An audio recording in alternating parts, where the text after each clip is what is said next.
August 1, 2025 నుంచి Trump మన వస్తువులు అమెరికా వెళ్తే 25% సుంకం వేస్తాను అని అనౌన్స్ చేశాడు.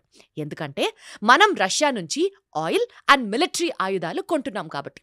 అంతేకాదు ఒక జరిమానా పెనాల్టీ ట్యాక్స్ కూడా వేస్తాడట. జస్ట్ మనతో మైండ్ గేమ్ ఆడడానికి ఒక రాయి వేసే ప్రయత్నం చేస్తున్నాడు ట్రంప్.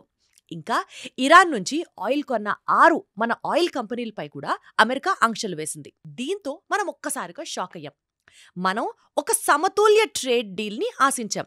కొంచెం ఇస్తాం, కొంచెం తీసుకుంటామని.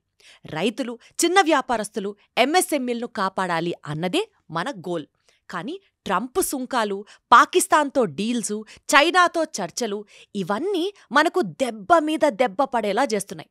ఇక్కడ పాయింట్ ఏంటంటే ట్రంప్కి అమెరికా ఫస్ట్ అని అంటాడు కరెక్టే, కానీ మనకి ఇండియా లాస్ట్లా ఉందే. అమెరికాకైనా గుండెల్లో ఆయన గుడి కట్టుకోవచ్చు, కానీ మన జేబుకి గండి పడుతుంటే చూస్తూ మనం ఎలా ఊరుకుంటాం?